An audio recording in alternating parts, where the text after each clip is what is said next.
Welcome to Gambling with an Edge with your hosts Bob Dancer and Richard Munchkin. Bob Dancer is America's premier video poker writer and teacher. He's written 10 books, including Video Poker for the Intelligent Beginner and the best-selling $1 Million Video Poker. He helped develop the computer software Video Poker for Winners, and in 2004 he was inducted into the Video Poker Hall of Fame. Richard Munchkin has been a professional advantage player for over 30 years and is in the Blackjack Hall of Fame. His book, Gambling Wizards, Conversations with the World's Greatest Gamblers, is a testament to the many ways you can succeed at gambling. The goal of the show is that you'll be a more knowledgeable gambler tomorrow than you were yesterday. And now, here are Bob and Richard. Good afternoon. Welcome to Gambling with an Edge. I'm Bob Dancer. And I'm Richard Munchkin. Today we have three separate newsy guys. Howard Stutz from the Las Vegas Review-Journal, and both Jeffrey Compton and Ken Adams from CDC Gaming Reports.com. We'll be roundtabling the matters of what happened in 2015 in gambling news and what's about to happen in 2016. Gentlemen, welcome to Gambling with an Edge. Nice to see you. Thank you for having me again. All right. Thank you. Before we discuss that, there was recently a court ruling in Illinois that's a nice Christmas present to APs. Richard, why don't you tell us about that? So it was a case where a couple of players were arrested for playing hole card, and Bob Loeb, a friend of the show, guest on the show, was the attorney. And anyway, so the prosecution presented their case, and the judge stopped it at that point and declared them not guilty. So, again, this is another state that has come out and said that seeing the dealer's hole card is not illegal, and they did bring up the fact that the players were signaling to each other. That also is not illegal. So now we do have another state where there's a precedent. And so my hat's off to Bob Loeb. And that should be good news to all table game players out there. You have any comment on that? Yes, I do. Somebody asked me a question about a month ago in regards to it's the 20th anniversary of the movie Casino. In the movie Casino, there are two guys who are beaten up, but they said that is what they were doing legal, which, remember, one was seated at another table and was signaling using an electronic device. Is that legal? Okay, so that is called spooking when you're observing the whole card from another table. So there are two issues there. One of them, they were using an electronic device. That definitely is now illegal, although that law didn't change until 1985. Right. But the conventional wisdom of people on the internet is that spooking in itself is illegal, but there has never been a case that I'm aware of where someone has actually where that has been tested. So people sort of assume it is, but I don't know of any case where it's actually been tested. So if I get caught, I'll take it to court. Well, the other thing is the dealers no longer check under their hole card, so really the opportunity doesn't really exist anymore. So, all right. So all three of our guests today are knowledgeable and fluent. So we're going to have to kind of take turns giving them each questions. So we're going to start off with Ken Adams. With respect to millennials and skill games, what happened in 2015 and what do you see happening in 2016? In the first place, Nevada passed regulations allowing for skill-based games. And at G2E, we got our first look at the skill-based games that are being proposed now. They very much resemble the games that we might have seen 25 years ago. Pac-Man and pinball were the predominant games. However, the first round the first few rounds is going to be back and forth between the gaming regulators and the manufacturers as they try to find games that work and games that can be approved. As to whether or not they're going to appeal to millennials, this generation of games isn't, but that's the ultimate goal. Very good. Do you have a comment, Jeffrey? Yes, and I think we've discussed this before with the new games. A lot of it will be not so much the new games appealing to millennials, but selling them to the casinos, which is, put it frankly, they don't want any more blackjack or video poker. Okay, they've had enough of that problem that they don't want a game that brings in the same set of issues where somebody can get good enough to make a steady living off of it. So right, although none of the games that I saw at G2E, right, was there any chance of I that? know that, but they'll have to really sell there were that some to the- pinball games. There were some pinball games where you could...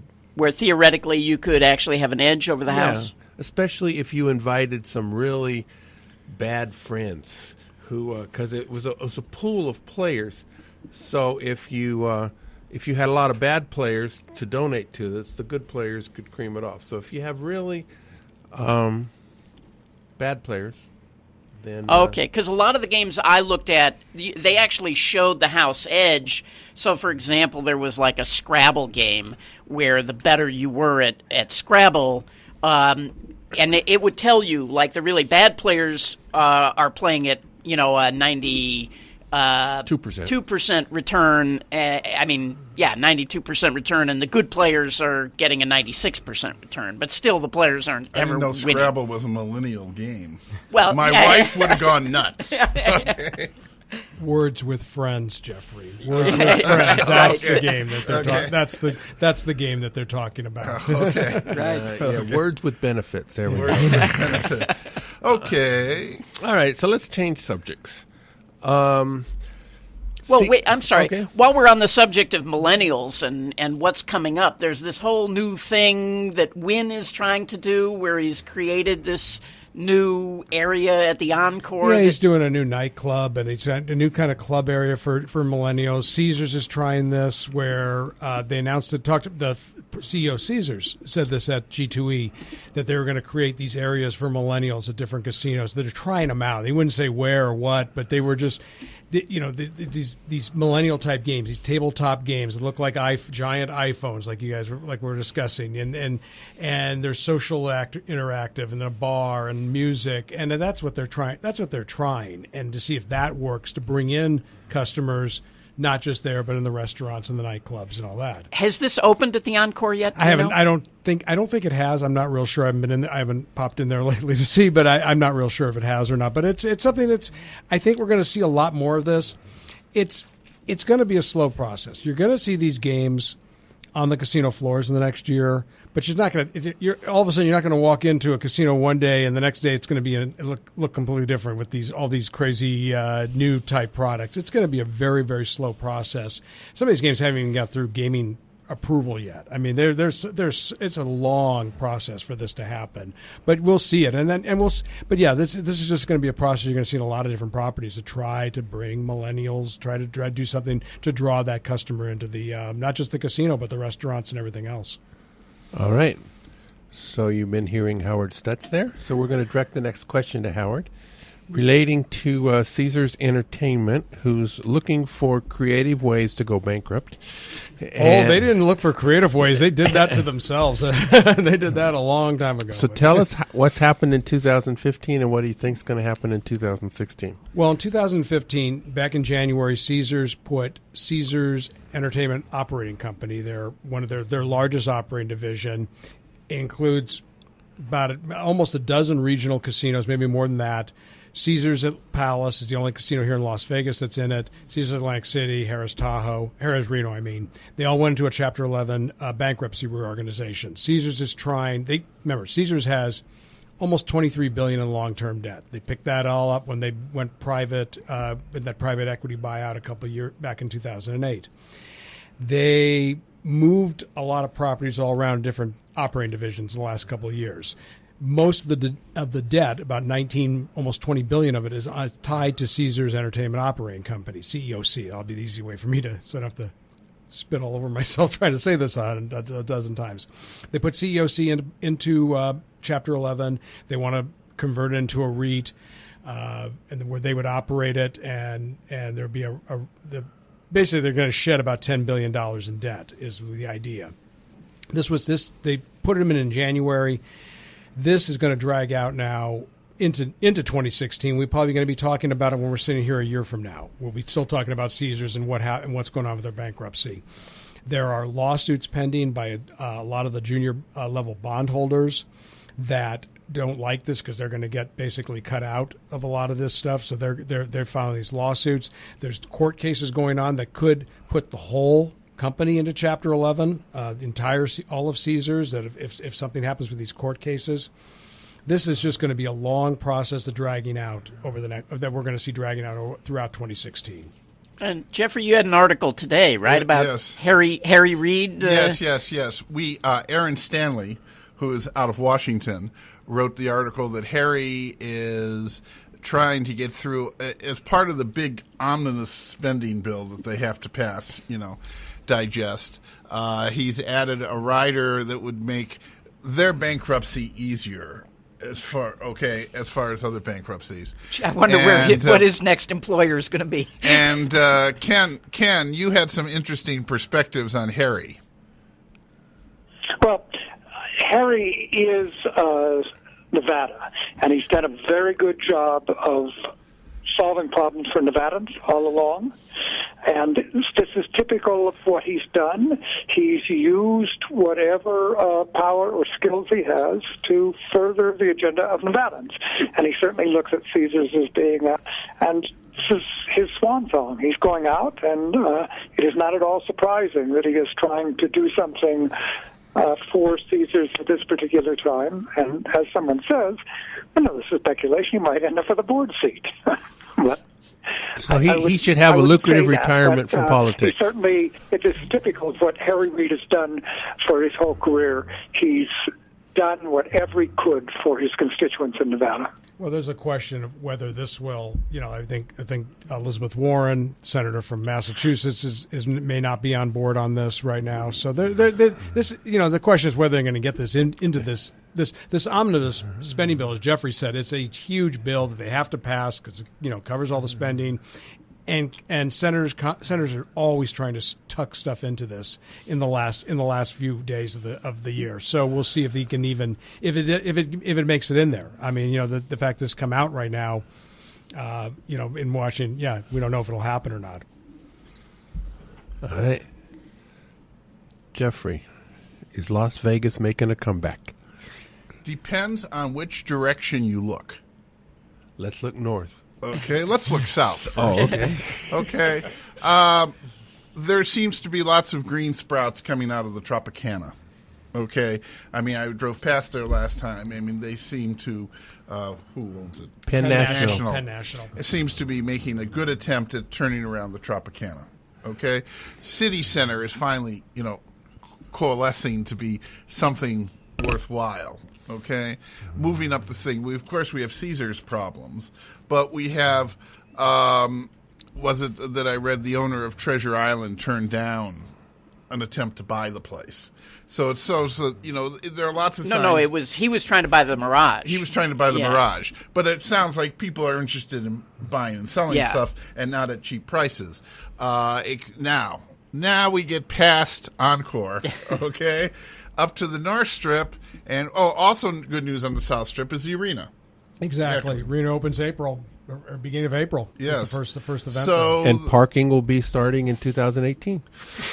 Well, come on, you're going to have to walk. That's what Jim Murin says. Jim Murin says, get off your butts and walk. So that's this. And the idea is they're going to, with the parking with the arena, they're hoping to attract people from, to park, to go into all these restaurants. They're creating this whole park area that we have restaurants and shopping and all this that go in toward the arena. If you've ever been to Los Angeles, the LA Live that surrounds the Staples Center, very much that same type of aspect.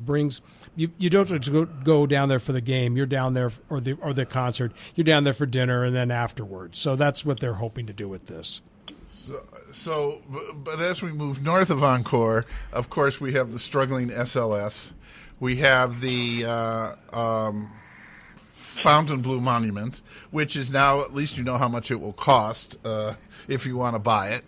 And there's maybe a little progress going on with Resort World. Yes. And so we, things are sort of... We need you to move a little bit closer to the microphone. Things are sort of moving along.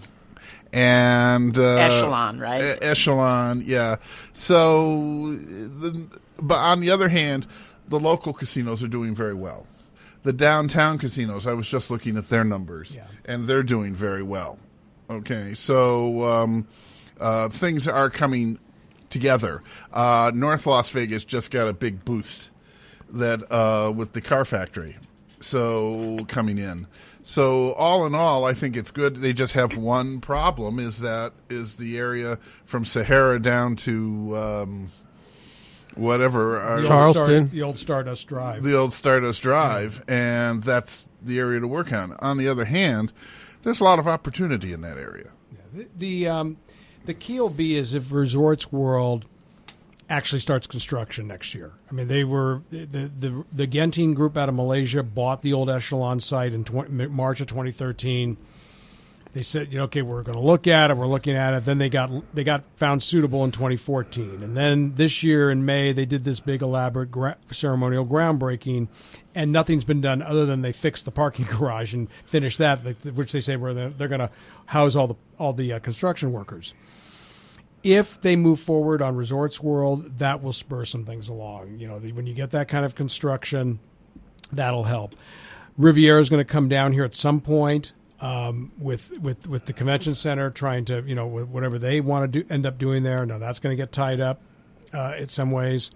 But and then we'll see what happens with the Elan project, the site on the new Frontier site that was Andrew Pascal and James Packer and Oak Tree. We'll see what happens with that project if they move forward. So there is some life, as Jeffrey said, coming on the north end of the Strip. But he points it out correctly. The key areas that are doing well, the locals market is doing very well, and downtown is really recovered. And we'll see what happens.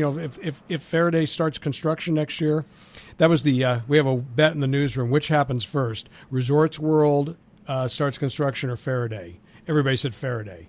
So we think when wait, I'm lost. I don't even know what Faraday is the factory going up in North Las Vegas. Oh, the new North car, Las Vegas car the new car company. Yeah. No, there's nothing for you to play there. Yeah. Yeah. But Faraday's construction will bring new, obviously, construction jobs. Will really help the North Las Vegas casino market. And when you think about Aliante and some of the what is the other one? Well, there's the Fiesta, there's Santa Fe, there's Cannery. That was the one I was trying to think of. Okay. Yeah, so it'll help those properties. So we'll see. What about Northern Nevada, Ken? Well, Northern Nevada stopped being a casino market a long time ago in the Las Vegas sense. It's slowly retooling itself to become something quite different, and that will mean that a healthy economy built again around the same thing that Faraday is, a little larger project than Faraday. Tesla. And Tesla, yes. And we call it the Tesla effect because Tesla was the catalyst to several other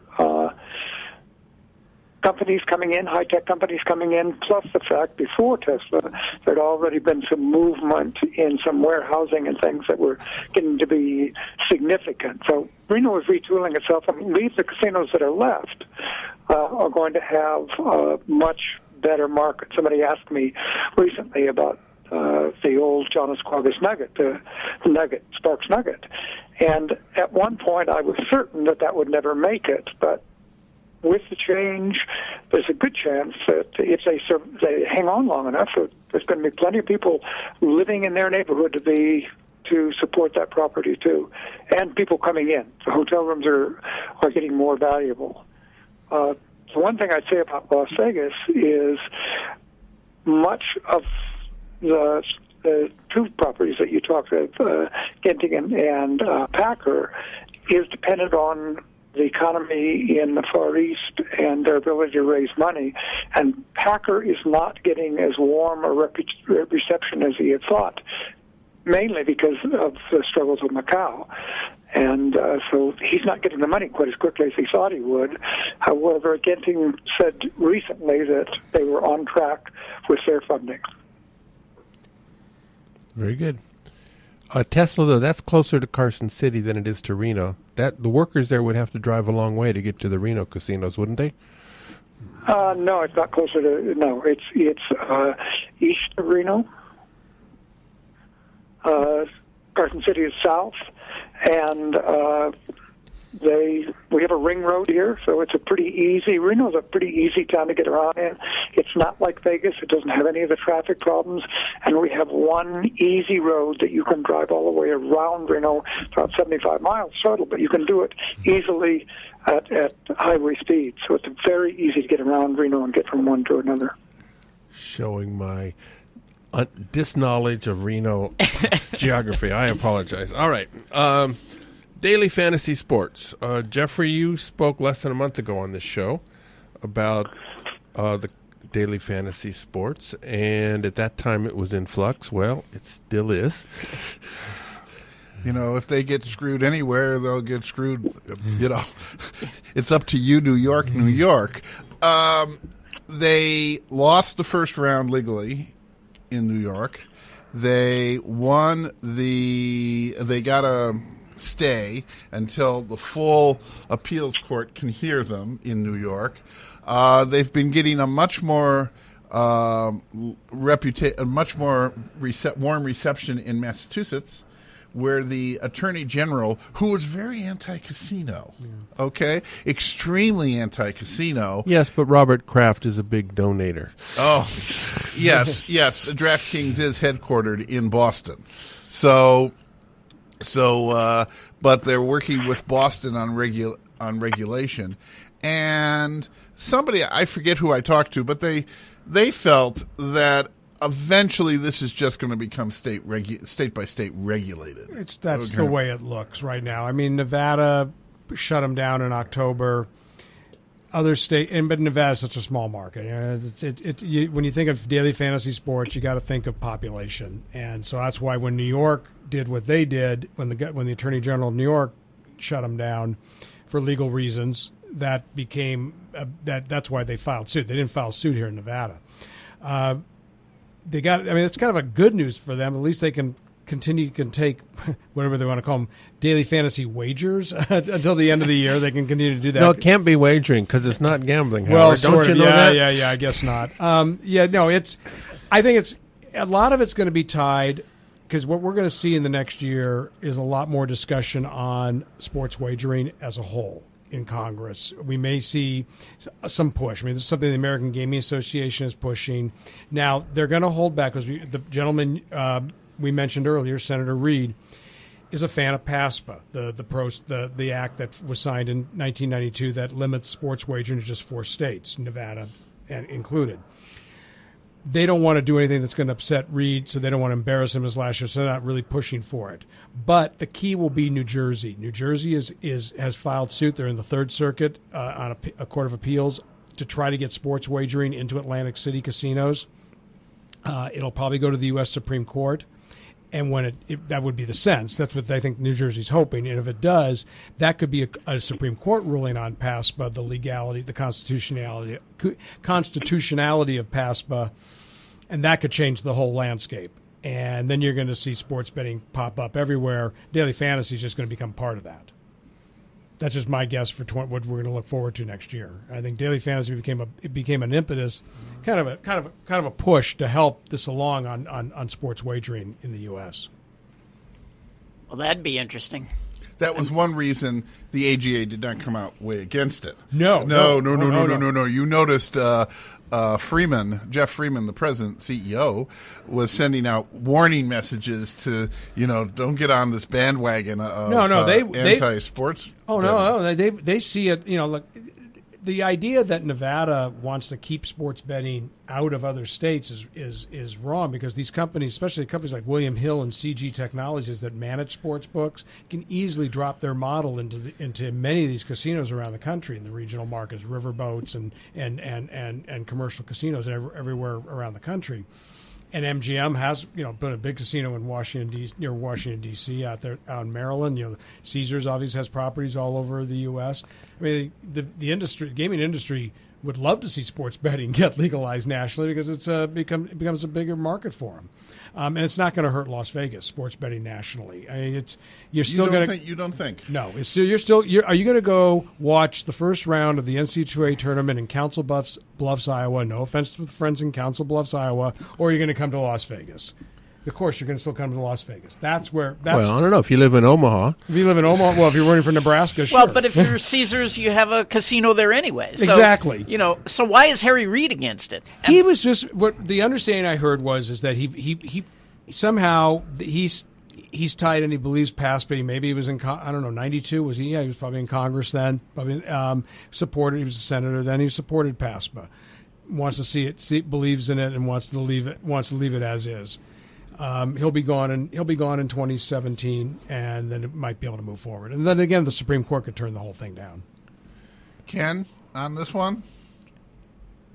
Well, I don't think anything's going to happen in this next year on any issue related to gambling in Congress. I don't think Congress is going to, and I'd be really surprised if the Supreme Court would hear any gambling-related case. That it just isn't big enough to matter to anybody. So whoever said that it was going to go state by state, that's what it looks like it's going to happen, and every state is going to look at it differently. Nevada didn't say it was illegal. Nevada said it was gambling, and therefore it had to be regulated. And somebody has taken New York said it was illegal. Yeah, they didn't say we're going to regulate. They said it was illegal. An entirely different take on it. Maryland has joined Massachusetts. Well, they're reviewing it, and I think now it's about equal number of states. I think there are about 5 on each side of the ledger that are looking at it. One side said, well, I think we can regulate it. I think it's okay to do. Another saying, no, this is absolutely forbidden. And I expect the rest of next year to look like that, as different states hold meetings on it and talk about it and think about how they could profit from it. Yeah, Ken made a good point. Because, like professional baseball, who thinks that what's that guy's name? Rose? That he's a gambler. It doesn't belong. He's in from baseball. Ohio. Watch it. They can own stock in fantasy football leagues. How is that possible? It's a very complex issue that I certainly don't think it'll get resolved next year nationally, and I think every state will look at it differently according to their financial needs, just as baseball did. It's a place to make money. I think everybody's going to start thinking, how can we make money from it, not how can we stop it, because it's against some principle. Yeah, Ken makes a great point that it is. Nevada said it's legal. They just said you have to be licensed. That's it. And they ruled it on that sense. Now Vic Salerno, who's just became a member of the Gaming Hall of Fame, famed sportsbook operator here. He has come up with an idea for a daily fantasy sports company, and he's filed the paperwork to be licensed for it with the state of Nevada. And then he wants to bring this in, through kiosks and with other casinos. So we'll see what happens with that. And he's planning on trying to launch that, hopefully, he says, next year for football season. So we'll see. For DraftKings and FanDuel, it's a bit of a sticky wicket because for them to want to be licensed, they have to admit that it's gambling. Well, and you know what? This is what everybody keeps on getting lost. DraftKings got licensed in the United Kingdom as a gambling company. Right. To take bets, I guess, or to take, do daily fantasy soccer, I guess, or football. But they don't want to admit they're gambling. They've tried, they've gone, because that's what when you look at the Daily Fantasy Sports Trade Association website, I mean, they go through every which way possible to point out that they're not gambling. It's game of skill, like chess is what the head of DraftKings said. It's a game. That's how he called Daily Fantasy. Yeah. So, yeah, it's something we'll still continue to see next year. All right, so let's move on to a different subject. Security. There's been some terrorist attack, and Vegas may have heightened security over New Year's. Howard, do you know anything about this? Yeah, it's interesting. The New Year's Eve is always big here in Vegas. They shut down the Strip. All the casinos do fireworks. They're usually about a week or so out. They announce, what the fireworks show is going to be like, the shutdown of the Strip, and they talk about security. They talk about a heightened security after what happened in San Bernardino. The shooting, the terrorist incident down there, the Governor Sandoval announced immediately that there would be heightened security with National Guard troops on the Strip in Las Vegas for New Year's Eve, and I think he did that for a sense of that the casinos were worried that people are going to get panicked and might cancel reservations, might not travel over New Year's, or the fear of, after what happened in San Bernardino. And, you saw what happened, we're taping this on Tuesday. Los Angeles got a bomb threat and shut down the entire school system today in California. So, I mean, it's that type of fear. I think that's why Governor Sandoval did what he did and announced, there's going to be heightened security on the Strip. I don't think it'll be any more than it has been. I mean, we see a lot of heightened security. I mean, all metros on call. It's safe, and people are going to be out there. A lot of people. It's on the Strip downtown. So I don't expect to see anything different this year. You brought up a point on another radio or television show, though, that this Las Vegas and the owners and the operators and everybody in the business has to be very concerned about this, because a minor fire on the top of the Cosmopolitan, which just burned up some phony palm trees, nobody was hurt. I don't think anybody was taken to the hospital. Made worldwide news.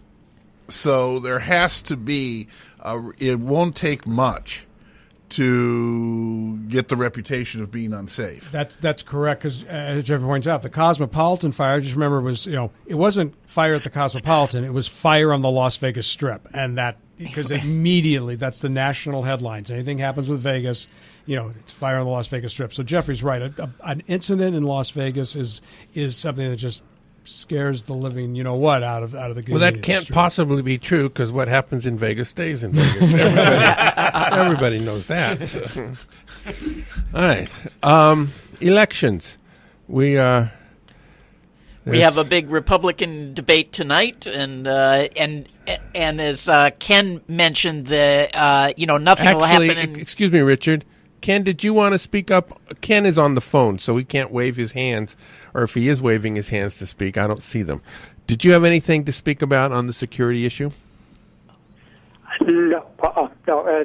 I agree with everybody that the perception is what Nevada worries about, and making it seem that we're doing everything possible and there is no threat will be everybody's top priority. They don't want any cancellations. They want New Year's to go off as planned. But I don't see anything else they could do unless they put scanners on people coming into the airport instead of people going out and start checking everybody coming in town. I don't see, and I certainly don't see any measures coming up now. All right, Richard, you were talking about Republican debate. They might mention terrorisms tonight a little bit. They might mention terrorism at the debate, yes. But, no, I mean, Ken was mentioning he didn't think anything would happen in Congress this year because, it's an election year. So, yeah, we have the big election coming up, and what's that tell us about gambling? The AGA has been doing this whole get out the vote campaign. It's been actually an interesting effort that they've done this. They've really, they've never taken this type of step before, and where they're now that sent out a questionnaire and they're asking candidates about gaming issues, and it's interesting because you have candidates, I think for the first time, that actually you can rate them on how they've treated and how they've been kind of interaction with the gaming industry. The governor of Ohio was governor during all their expansion. He came into office and immediately demanded the casinos pay more in taxes, and Penn National and Caesars, Rock Gaming did. Yeah, it did. O'Malley on the Democratic side was governor of Maryland during their expansion. Donald Trump owned casinos, though, but he says he got out of Atlantic City when he did. Well, Bush doesn't go to them. Yeah, and Bush doesn't like gambling. We had Governor Bush, Governor Bush, Ted Cruz, and Carly Farina in our edit board, and I got to question them these last couple of days about their stances on internet gaming, on the bill, on the RAWA bill in Congress. It's kind of interesting. They kind of tried to have it both ways. They agree, and they said it's a states' rights issue, that gambling expansion is up to the states, but maybe they don't like internet gambling, but because they want to appeal to the owner of the Venetian of the Sands, who really hates internet gambling. So I don't know. But it is interesting that the AGA is really pushing candidates. Trying to push the gaming industry. Did a poll of employees. Yeah, employees. Who do they support? The employees said they support Trump and Hillary. So they felt with them on gaming issues. Would Trump allow Muslims to gamble? Muslims aren't supposed to be gambling. Yeah, they don't gamble. They're not supposed to gamble. Actually, Donald Trump doesn't own any of his the only one casino that's still part of Trump Entertainment in Atlantic City. Remember, he just licensed his name because, as he said many times in the debate, he got out while the getting was good, and that was in Atlantic City. Ken, what do you know about the elections? Well, what I'd say about this is the AGA's effort has changed the nature of the way the industry has traditionally dealt with politics. In the past, we met with the candidates one-on-one and said, what do you do? What's your stance on this? And based on that, we said, yes, we'll give you money. No, we won't. We generally never said we won't give you any money. We just gave more money to the other guy. And we always did that behind closed doors. I attended a meeting once a long time ago where all the industry was there at Lake Tahoe, and we talked about which candidates to support and which ones not to support, and we rated them. But never before have we done it out in public and forced the candidates in public to take positions on it. And I'm really impressed with what the AGA has been able to accomplish with this tactic. Whether or not it makes any difference or not in the long run, I don't know. But it certainly has brought the issues out. So anybody who supports gaming, who works in gaming, or owns properties can make a choice of who they're going to support based on this effort. I applaud them for what they managed to accomplish so far. Do the views split down party lines, or are they kind of all over the? I think they're all over the map. It seems. I mean, Jeb Bush has said straight out, I don't like gambling. He's also, he said on the internet gambling issue, he's also for states' rights, which is a very strong Republican stance, and he's kind of wishy-washy on that sense. Where you have others that are, Marco Rubio was interesting. He is a signer. He's a sponsor of the RAWA bill, the Restore the Wire Act bill in Congress. But then he told us, he said, this would wipe out internet gambling in the U.S. It would shut down the legal markets in Nevada and New Jersey and Delaware. But then he said, well, but I can support poker because it's a game of skill. And there's no carve out for poker. So they're kind of all over the place on this. It's fascinating to listen to it, listen to them, and like Ken said, I think it's amazing that the AGA has taken this step, is pushing them in this direction, and it's something that they're going to follow. Especially when you look at the both conventions next year in Ohio. A gambling state, right down. The one in Cleveland's going to be right. The Republican convention will be right down the street from the Caesars, or I should say, the Horseshoe Casino in Cleveland. It's not Caesars doesn't own anymore. It's going to be an issue that we're going to see throughout the year. I don't know. I'm not sure how much, but it's good for the industry to see this. All right. Well, on the subject of elections, yes, Jeffrey. What's usually very interesting, and we won't know we've just gotten the first glimmer, is state issues that arise related to gambling. New Jersey is thinking of putting something on the ballot that will allow casinos outside of Atlantic City. And so usually by this time, there might be another Massachusetts something on the ballot related to gaming. So that's always interesting how those develop over between now and the election. All right, we're going to take a quick break now. We've been talking to Howard Stutz, Ken Adams, and Jeffrey Compton. I encourage you to stick around. The stories we're talking about after the commercials will be in the category of fun stories in 2015. South Point has more than 10,000 games, returning more than 99%. This is more than anybody else has. From now until December 30th, players may use accumulated points to get half off of almost everything at South Point, including hotel, restaurants, liquor stores, spas, salons, etc., etc. This coming Saturday, December 18th, the South Point is celebrating their 10th anniversary. Free cake and champagne at the Grandview Lounge with music provided by Wes Winters. This next one isn't gambling, but I think it's kind of cool. Next Wednesday, December 23rd, the Budweiser Clydesdales will be there for you to take pictures of and with. If that's not enough, there'll be free Budweiser, hot chocolate, and apple cider. At the Palms, the typical Friday night drawings will be a little bit different. First of all, you earn double drawing entries Tuesdays through Fridays in December from 4 to 6, and 5 times drawing entries between 10 a.m. and 7 p.m. on Saturdays. Perhaps the biggest change in the drawings is created by Christmas and New Year's Day falling on a Friday. So this year there'll be drawings on Saturday, December 26th, and Saturday, January 2nd, rather than on the holidays themselves. For the third time this month, Thursday, December 17th, they will have a mystery multiplier. Swipe at the kiosk, get a multiplier from 2x to 15x. It's a limit of 40,000 adjusted points per day on video poker. No limits on reels. PFP, play for prizes. Through this Friday, December 18th, you earn TJ Maxx cards, and from December 21st to January 1st, you earn cash. Up to $190 a day, you keep the points. Cash is earned at the rate of 0.2%. At videopoker.com, it's the best place to play a lot of games. If you sign up for the gold membership, $8.95 a month or $79.95 a year, this allows you to get corrections on most of the games. It's a good place to practice quick quads, for example. You can get the strategy from me or from Shaq's website, but if you want the correction, go to videopoker.com. The game of the week is Spin Poker Dream Card. Spin Poker is a 9-line game.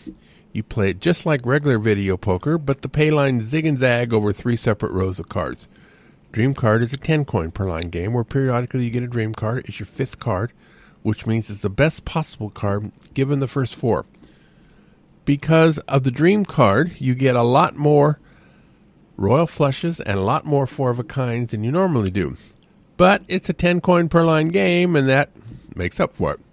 Slightly better EV-wise to play Dream Card than the base games. No strategy variations are required. When Spin Poker and Dream Card are combined, it's a 90-coin game, which means $22.50 for a quarter player. All right, let's go back to what we call fun stories. We're going to let you lead off with this one, Jeffrey. There was a guy who dressed up as a security guard because he wanted a lousy $500,000. What happened there? He dressed up as a security guard. It was never clear if he was in a uniform of the Greektown. It happened outside of Greektown. Uh-huh. Okay. And the papers seem to be very careful about how they describe this. For example, was the robbery from Greektown? Was it Greektown money in the armored car? But supposedly they were loading an armored car or unloading an armored car. That was it.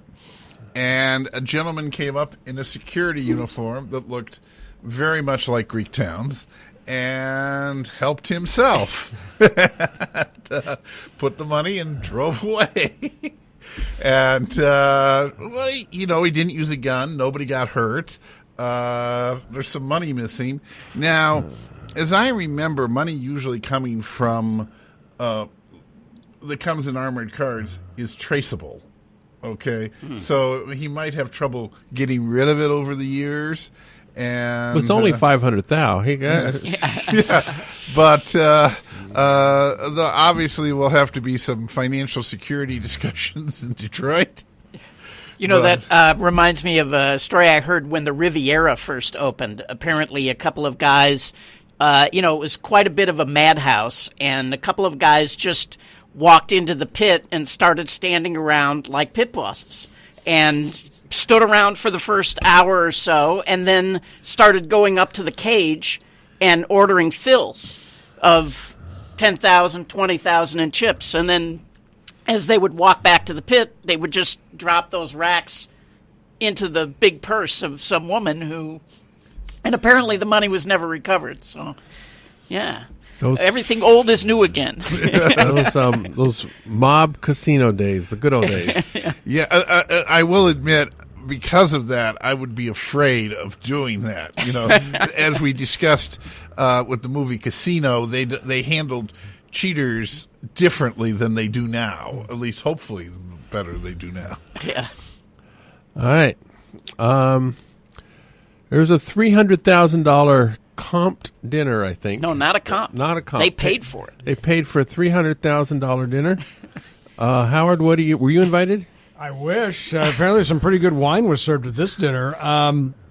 This was bizarre. During the MGM earnings call, I think it was the first quarter call or fourth quarter, I forget, what was it, February or something, whenever it was, Jim Murin's just anecdotally talking about why he sees signs that the Strip was doing better and the MGM properties were doing better, and he drops this item about a $300,000 dinner bill at one of the restaurants at Bellagio. And so I wrote about it. I mean, it's like, well, this is kind of interesting. He drops this out. He's not going to, doesn't say anything, doesn't announce who it is. Turns out to be the editor or the publisher or whatever of Vice. I forgot the guy's name, but it was, and I can't remember. Was the New York Times outed him? I think it was the New York Times columnist outed him as the guy who had the $300,000 dinner bill. It turned out to be like wines and it was in one of the most expensive restaurants at Bellagio. So it was just fascinating that got so much play about all of a sudden this is the sign of times that things are coming back in Vegas, that somebody's dropping a $300,000 bill at dinner. Now that's it could have we laughed. I mean, maybe who knows what goes on in some of these the high end rooms during the Mayweather fights and all that. You see that kind of money being spent, but it was just kind of funny. But that the CEO of one of the biggest companies on the Strip would bring this up in an earnings call was fascinating. It's also fascinating, and Ken will agree. Ken has more of a history with this than we do. More of a history with $300,000 dinners. $300,000 dinners. No, more of a history in dealing with high rollers and high spenders. But the years ago, do you remember there was a show on television for a couple of years? It wasn't called Vegas. It was called Las Vegas with James Caan. Yes.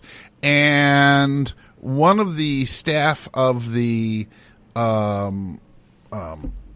Las Vegas Advisor, I can't remember whom, if it was Deke Castleman or Anthony Curtis or one of the other ones, did a quick memo the next day of all the mistakes in the first show. And one, sounds like something Anthony would do.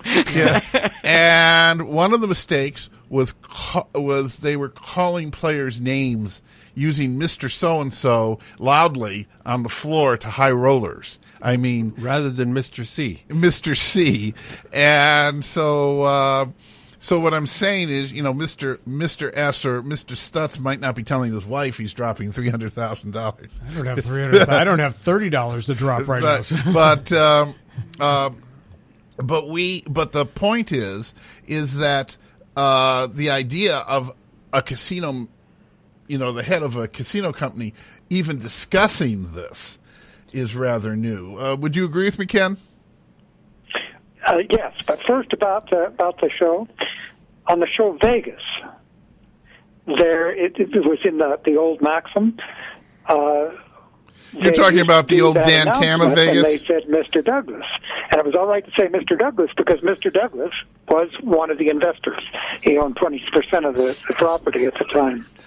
But yes, And still, I think he would be one of the only ones that even today that the head of a major company or any size casino would ever identify a specific that could be traced to an individual spending. It's just this is the direct opposite of this happens in Vegas, stays in Vegas. That exposes somebody to level, and it may not have cost that man his job or anything, but it certainly could have, and it's a faux pas at best. Even worse than this dinner story, the whole Don Johnson story came out because of one of these conference calls. The whole Don Johnson winning $15 million in Atlantic City, that wasn't this year, that was a few years back, but that whole story came out because of a conference call where they were trying to explain to investors why their quarter was so bad because this guy. What's kind of interesting is, and I don't disagree with Ken. I rarely ever disagree with Ken. I've learned better than that. But this guy, this publisher of Vice, he relishes in this type of publicity, and that's the thing. What you find so nowadays. Does Don. Yeah, some of these guys Don's had some 200,000 dinners at least. Yeah, I mean, some of these guys really relish in this kind of publicity. Look at I dropped. And this guy has 300,000. Right, he can then justify it as a deductible expense. Right, I mean, it was build it back to Vice or his magazine, his website or whatever. So, it's.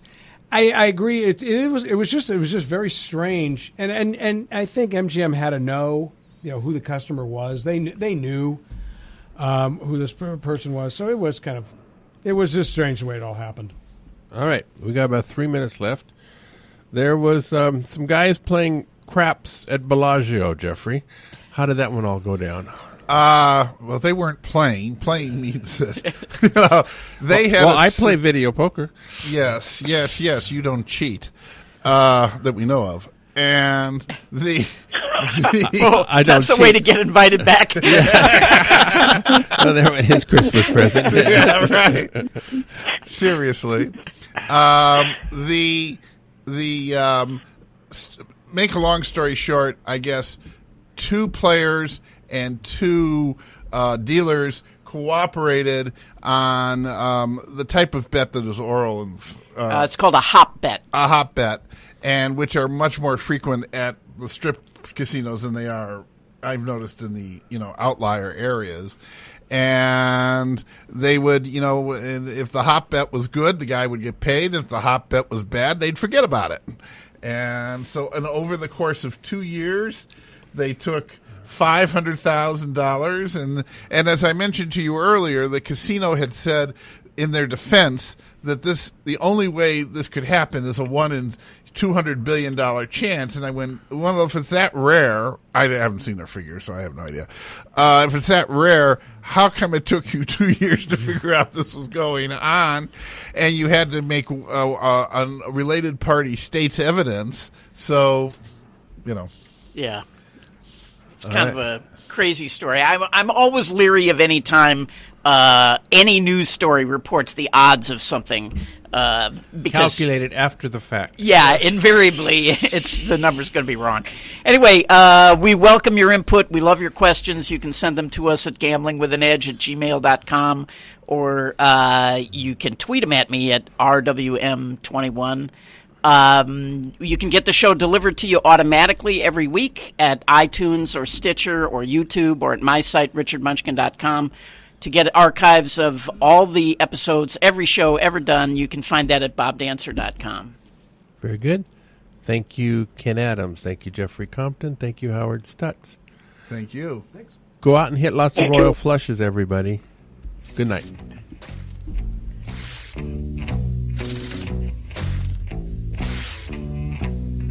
You've been listening to Gambling with an Edge with your hosts Bob Dancer and Richard Munchkin.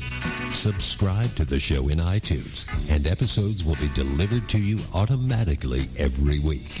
Archived versions of past shows may be found at bobdancer.com and richardmunchkin.com. We welcome emails at gamblingwithanedge@gmail.com. Bob Dancer and Richard Munchkin are both available on Facebook and welcome your questions. The sponsors for the show are the South Point Hotel, Casino and Spa, the M Resort, the Palms Casino Resort, and the website videopoker.com. Join us again next week for another Gambling with an Edge.